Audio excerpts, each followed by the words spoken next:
सोमवार को किसान आंदोलन को लेकर सुप्रीम कोर्ट में सुनवाई के दौरान केंद्र सरकार को जमकर फटकार लगाते हुए कहा कि हम किसी के प्रदर्शन को रोक नहीं सकते।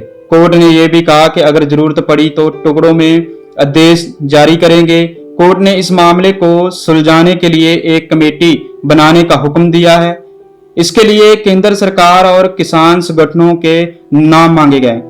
कृषि कानूनों को चुनौती देने वाले और दिल्ली की सरहदों पर प्रदर्शन कर रहे किसानों को हटाने की पिटीशन पर सुप्रीम कोर्ट की सुनवाई के दौरान चीफ जस्टिस एसएस बोबडे ने कहा कि जो कुछ भी हो रहा है उससे वो बहुत निराश हैं।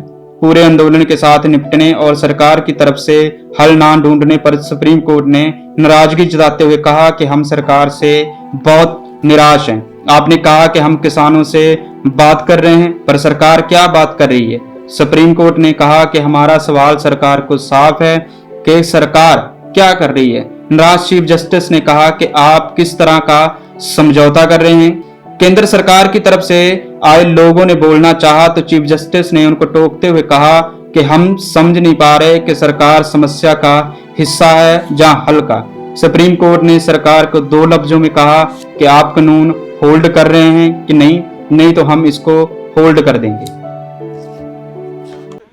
आज देश की सबसे बड़ी अदालत सर्वोच्च न्यायालय में सुबह से ही किसानों के प्रोटेस्ट को लेकर, किसान फार्मर्स बिल को लेकर सुनवाई हुई। उनमें honourable chief justice of India ने केस के शुरुआत में ही साफ तौर पर केंद्र सरकार को डांटते हुए कहा कि इस तरह से इतने दिन हो गए हैं, पिछली डेट 17 दिसंबर से आज 11 दिसंबर हो गई, तब से अब तक इतनी पिटीशन हो चुकी हैं, इतना टाइम लग चुका है, इतने किसान मर चुके हैं, कुछ तो सुसाइड कर चुके हैं, बारिश हो चुकी है, मौसम कितना ठंडा है। इन सब बातों के बावजूद भी वार्ताएं चल रही हैं, डायलॉग चल रहे हैं, 8 बार वार्ताएं हो चुकी, सफल क्यों नहीं हो रहे हैं? क्यों नहीं आपकी वार्ताएं सिरे चढ़ रही हैं? क्यों नहीं आप वार्ताओं में पूरा कर पा रहे हैं? इस तरह से उन्होंने केंद्र सरकार के लिए कहा और उन्होंने ये भी कहा कि हम इन कानूनों पर रोक लगाने की ऑर्डर पास करने जा रहे हैं, ऑर्डर पास करेंगे जिससे रोक लगाई जा सके। और उन्होंने हम लोगों के माध्यम से, पिटीशन के माध्यम हम लोगों से भी कहा कि आप चीफ जस्टिस ऑफ इंडिया की तरफ से ये बात कहिए, धरना स्थल पर, प्रदर्शन पर जो महिलाएं हैं, वृद्ध महिलाएं हैं, बुजुर्ग हैं, वृद्ध लोग हैं,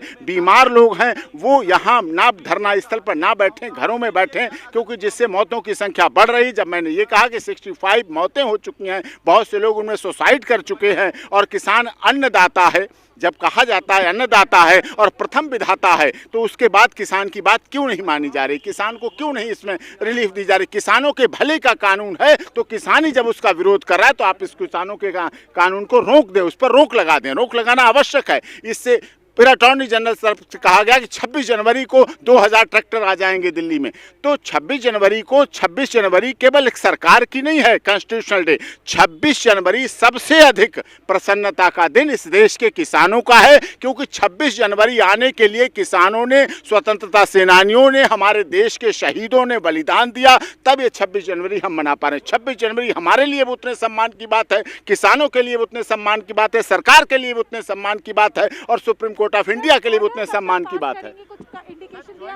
और ज्वाइंट कमेटी को लेकर उन्होंने कहा है कि हम ज्वाइंट कमेटी का भी गठन करेंगे, जिससे ज्वाइंट कमेटी बने और वो किसानों के कुछ 400 संगठन है, 500 संगठन है, कितने संगठन है, अक्रॉस द इंडिया धरना प्रदर्शन चल रहे हैं। दिल्ली के बॉर्डर पर तो दिख रहे हैं कुछ, लेकिन पूरे देश में धरना प्रदर्शन चल रहे हैं। तो उन धरना प्रदर्शन को करते हुए, उन सब बातों को लेते हुए एक ज्वाइंट कमेटी बनाएंगे कि उसमें ज्वाइंट कमेटी में उनकी बात रखी जाए, उनको समझा जाए, उनकी बात हो, जिससे सारा कुछ समाधान निकाल सके। उन्होंने कहा मैं चाहता हूं इस समस्या का समाधान हो। बहुत प्रसन्नता की बात थी कि honourable supreme court of India के चीफ जस्टिस ने कहा कि हम इस समस्या का समाधान शीघ्र जल्दी से जल्दी चाहते हैं। और अटॉर्नी जनरल कहते इस पर अभी ऑर्डर पास मत करिए, इस पर ऑर्डर पास करने की जरूरत नहीं है। उन्होंने कहा नहीं, हम इस पर ऑर्डर पास करेंगे, आज भी ऑर्डर पास करेंगे, हो सका कल करेंगे, पार्टली ऑर्डर पास करेंगे, जैसे जैसे हो जाएगा उस पर डिटेल ऑर्डर ऑनरेबल सुप्रीम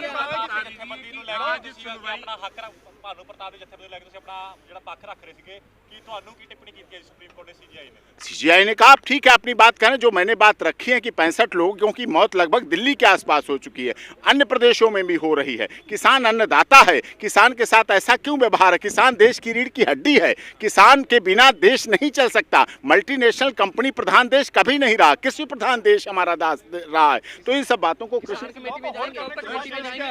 हाँ, किसान कमेटी, इस बारे में हम अपने क्लाइंट पॉइंट से हम अपने किसान संगठनों के नेताओं से बात करेंगे कि वो कमेटी में, और उन्होंने कहा कि आप पता करें, बात करें कि किसान संगठन है वो लोग कमेटी में जाना चाहते हैं, कमेटी में जाएंगे, उनकी क्या शर्तें होंगी। अब सरकार, अटॉर्नी जनरल का किसानों की एक ही मांग होती है कि ये कानून खत्म होने चाहिए। अगर किसानों की, मैं कहता हूं, मैंने सुप्रीम कोर्ट में कहा कि अगर किसानों की मांग है कि ये कानून खत्म होने चाहिए और आप कह रहे हैं किसानों के हित के कानून है, तो ये कानून क्यों नहीं खत्म हो रहे हैं? क्यों नहीं 8 बार वार्ताएं हो चुकी, कानून खत्म? ऐसा नहीं है, ऐसा नहीं, इतिहास में कानून कभी खत्म नहीं हुए। वर्तमान सरकार ने भी 200 कानून जिनकी उपयोगिता नहीं थी, 200 कानून इस वर्तमान सरकार ने पिछले कार्यकाल से अब तक 200 कानून खत्म किए हैं जिनकी उपयोगिता नहीं थी। अगर इसकी उपयोगिता नहीं, आप लोगों से कुछ सवाल पूछे गए और सरकार से भी कुछ पूछा गया, क्या आप लोगों को कल तक बताना है कोर्ट को? हम कल तक अपना रिटन सबमिशन भी देंगे, उसमें जो हमारी और इम्प्रूवमेंट है, जो पिटीशन फाइल होने के बाद नई नई चीजें आई, नई नई बातें आई, उन सब चीजों को आगे रखेंगे। उनमें सब सुप्रीम कोर्ट सर क्या इस पे स्टे भी कर सकता है?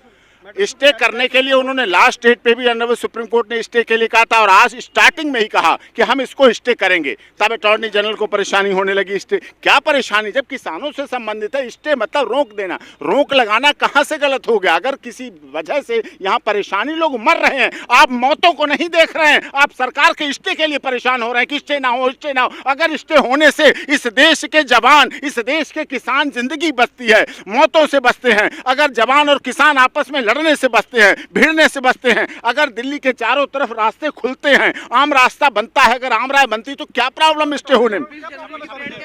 राजनीतिक रूप से 26 जनवरी की परेड के लिए हम लोगों ने कहा 26 जनवरी सबकी है, सभी से जुड़ी हुई है, हम सब सम्मान करते हैं। इस देश में जहाज उड़े, खूब तिरंगा लहराए, राष्ट्रीय ध्वज लहराए, क्योंकि वो हम, ये राष्ट्रीय ध्वज 26 जनवरी, किसान के बेटे जवान जब शहीद होते हैं तब 26 जनवरी सुरक्षित रहती है, तब राष्ट्रीय ध्वज लहराता है। कोई पीआईएल भी दायर करने के लिए बोला 26 जनवरी को लेकर किसान संगठनों को? नहीं, किसान पीएल हमारे टिप्पणी ये कही कि आप लोग कोऑपरेट करें। हम लोग तो कोऑपरेट कर ही रहे हैं, हमने रास्ते भी खोल रखे, लेकिन हमने, हमारा धरना प्रदर्शन जारी है। जब कोई दिल्ली सरकार और केंद्र सरकार धरने के लिए जगह नहीं दे रही है, रामलीला मैदान, मैंने पिछली डेट पे भी कहा, रामलीला मैदान दीजिए आप, वहाँ धरना प्रदर्शन हो, वहाँ तरीके से हो, पानी मिले तो रोड से हटेंगे। लेकिन जब आप दिल्ली में घुसने नहीं दे रहे, हमारे साथ ऐसा व्यवहार किया जा रहा किसानों के साथ, किसानों के साथ दिल्ली में, जैसे दिल्ली किसी की बपौती है। दिल्ली सभी की, सभी का खून शामिल, यहाँ की मिट्टी में किसी के बाप का हिंदुस्तान नहीं है।